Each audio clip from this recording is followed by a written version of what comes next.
アンニョン、パックンです。僕はいつも思います。韓国で生まれてよかった。日本で過ごせてよかった。その時、ふと思いました。北朝鮮の人はどうだろうと。同じ年に生まれた韓国人と北朝鮮人がいるとしましょう。80年後に振り返ったら、どれほどの差があるでしょうか。今日は3つの時期に分けて、それぞれの人生を見てみます。1つ目、学生時代。2つ目、社会人時代。3つ目、老後の時間です。韓国と北朝鮮における人生の違いをたどります。まず1つ目は学生時代ですね。韓国、プーサン出身の僕の家は13階建てのアパートの5階にあります。両親と3人で暮らしています。父は自営業で地方を回る営業職。母は週5でスーパーのレジ打ちをしています。朝は6時半、母が作ったキムチ鍋の匂いで起きて、制服に着替えて学校に迎えます。公立の中堅校に通っていますが、授業より大切なのは塾。夕方5時から夜10時まで勉強して、帰宅は11時過ぎです。家ではすぐ寝るだけです。みんなが塾に通っているから僕も行く。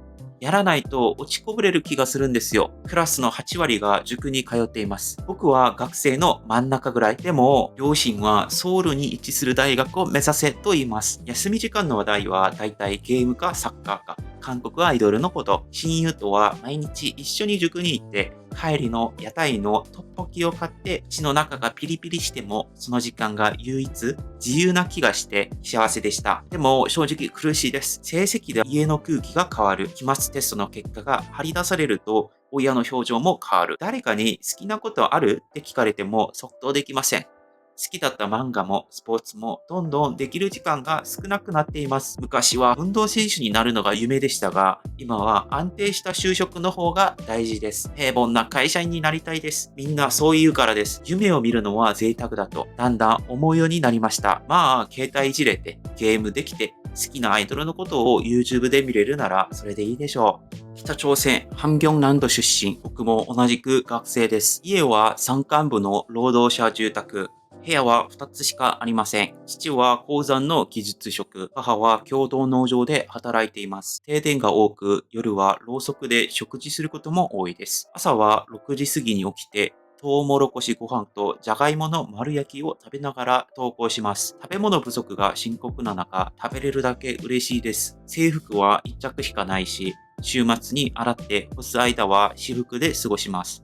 学校では主体思想の授業と国語、英語、数学、科学が中心。教師の話をノートに正確に移すことが最も大事な学びです。僕は平均的な成績で特に目立ちません。それが一番いいんです。発言しすぎると教師や同級生にマークされることがあるから、クラスに一人家庭のことで姿を消した友人がいます。誰も何も言いません。放課後は地区の朝鮮少年団があります。自己批判や反省をします。他人にも間違った点を指摘しないといけません。キム・ジョンウン主席の教示によって何が悪かったかを言及しなければなりません。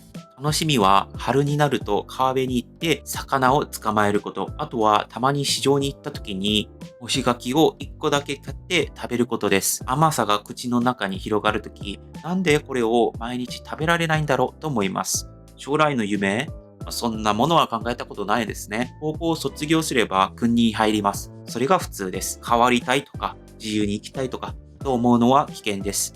生き残るには考えすぎないこと。それが正解です。まあ、深く考えながら生きていく必要はないです。そして2つ目は、社会人時代ですね。見ていきます。韓国35歳の僕は、地方として働く営業職です。大学は地方の国立大学を出ました。経済学部でしたが、卒業後、すぐに就職できる保証はなく、半年、就活浪人しました。ようやく中堅の食品会社に正社員として入社し、今は本社で働いています。出勤は朝9時、退勤は夜7時過ぎ。残業代は出ますが、同僚の中には体調を崩して辞めた人もいます。昇進には社内人脈や飲み会の参加も大事で、正直辛いですね。それでも仕事があるだけありがたいと思っています。給料は月40万円ほど。家賃と株式投資で手元に残るのはわずかです。週末は近くのカフェに行って読書をしたり、ネットフリックスを見たりしています。最近はランニング同好会に入りました。交際している人はいますが、結婚には踏み出せていません。マンションのアパートの価格は、プサンでも数千万円ぐらいは軽くするので、手が届きません。子供を育てるにはもっと稼がないといけない。でも転職する余裕もない。会社では誰も夢の話なんてしません。話題は保険、住宅ローン、あるいは副業で株を始めたとか、そんな人が多いです。まあ、テレビに出るようなキラキラ人生ではないかもしれません。でも、やるものとやらないものさえ取捨選択できれば、やれるものは多いです。それでいいでしょう。北朝鮮35歳の私は地方都市の機械工場で働いています。高校を出てすぐ軍に入りました。3年後に復帰して、そのまま紹介された職場で働いています。選択肢はありませんでした。配属は指示です。言われたらやる。それだけです。工場では古い旋盤を使って金属部品を加工しています。朝8時から夕方7時まで働きますが、停電がある日はここから作業できません。職場では政治活動があります。常に金正恩主席に対して尊敬を表さないといけません。給料は月数千円程度ですが、現金ではほぼ生活できません。市場で野菜や米や果物を物と物で交換して手に入れています。妻と5歳の娘がいます。食べ物が足りない日は自分の分を娘に回しています。お父さん、お腹空いてないのと聞かれても笑ってごまかしています。電気が止まって真っ黒な夜、娘が小さな声で外の世界ってどんななのかなと聞いてきました。答えられませんでした。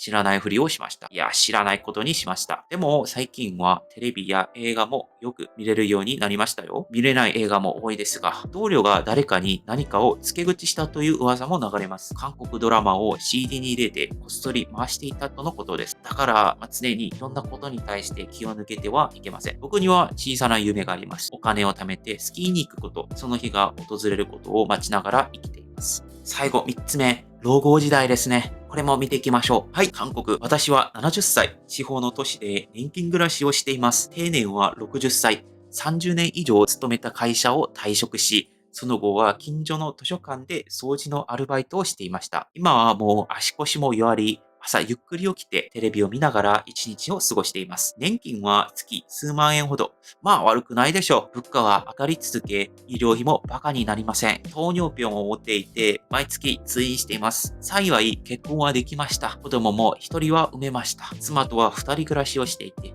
娘は一人でソウルに出てきました。年に2回顔を見せてくれるかどうかですね。昔は成功と思っていた人生も、今になると何が正解だったのかわかりません。受験戦争、就職戦争、住宅ローン、子育て、老後資金、走ってたばかりで立ち止まる暇なんてありませんでした。最近、町内会の集まりに顔を出すようになりました。同年代の人たちと昔は良かったと言い合う時間が唯一の救いです。たまには応援する政治家のために街に出ることもあります。若い頃は夢を信じていたけれど、老後になって思うのは人とのつながりこそが本当に大事だったんだということです。去年は高校の同期とハワイに行ってみるなど良い思い出もありました。でも今のままでも特に不便は感じません。ご飯を食べれる、病院に行ける、テレビも見れる、電車も無料だからどこでも行けます。見に行ってみようかしら。北朝鮮、私は70歳、農村に暮らしています。若い頃は工場で働いていましたが、60を過ぎてから村の共同作業に参加する程度になりました。今は仕事もほとんどできず、家の中で座って過ごしています。炭が手に入らない冬は、服を厚く着てじっと耐えます。凍ってしまいそうな夜に息を吐くと白く見えるほどです。妻は10年前に病で亡くなりました。病院に連れて行く手段もなく、ただ家で布団にくるまって、あの日のことは今も夢に出てきます。息子は軍隊から帰ってこず、今どこにいるのかもわかりません。娘は結婚して数百キロ離れた別の町で暮らしています。手紙を出しても届かないです。行くこともできないです。他の地域に行くには許可書が必要です。一人でご飯を食べる時間が一番辛いです。トウモロコシのパンと漬物、それだけの日もあります。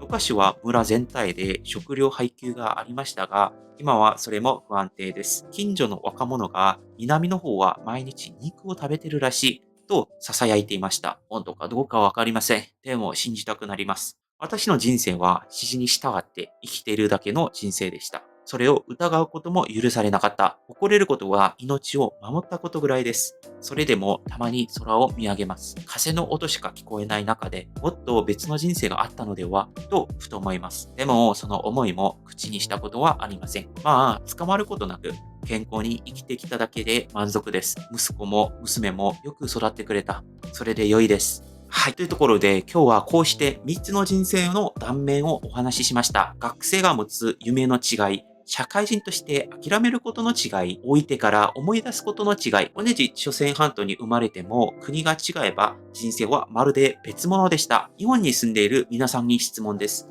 どんな夢を見ていましたか？何を諦めていましたか？何を思い出しそうですか？ぜひあなたの感想をコメント欄で教えてください。いいねとチャンネル登録で応援をお願いします。以上、パックンでした。アンニョン。